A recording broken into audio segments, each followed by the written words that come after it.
कुंडली में ऐसे कौन से योग होते हैं जिनके कारण एक व्यक्ति पैतृक संपत्ति का सुख भोगता है और दूसरा व्यक्ति इस सुख से वंचित रहता है। यही है आज कालचक्र में आज का विषय, जिसमें पंडित जी आपको खास जानकारी देंगे। और अपनी चर्चा को शुरू करते हुए चलिए बात करते हैं कुंडली के उस भाव की जिससे आपको पैतृक संपत्ति बेहद आसानी से मिल सकती है। तो आइए जानते हैं पंडित जी से कौन से ऐसे योग होते हैं। तो पंडित जी, ऐसे कौन से योग होते हैं जिससे पैतृक संपत्ति बहुत आसानी से मिल जाती है?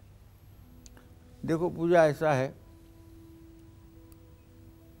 पैतृक संपत्ति का मतलब यहाँ है पिता के द्वारा अर्जित की हुई संपत्ति या दादा परदादा के द्वारा अर्जित की हुई संपत्ति जो विरासत में आगे के वंशजों को प्राप्त हो।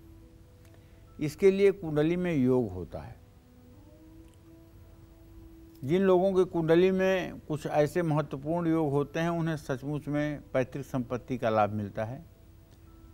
कुछ लोगों को अपने माता पिता या पूर्वजों की संपत्ति बहुत आसानी से मिल जाती है, और वहीं कुछ लोग ऐसे होते हैं जिनको पैतृक संपत्ति का सुख कभी भी नहीं मिलता। तो कुंडली में ऐसे कौन से योग होते हैं जिनके कारण एक व्यक्ति पैतृक संपत्ति का सुख भोगता है, दूसरा व्यक्ति इस सुख से वंचित रहता है, यही कालचक्र में आज मैं आपको बताने जा रहा हूँ।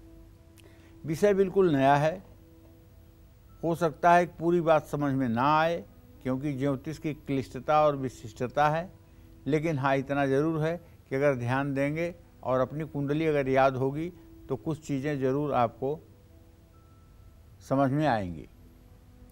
आपकी किस्मत में विरासत में मकान मिलने का सुख है या नहीं, ध्यान से सुनिए।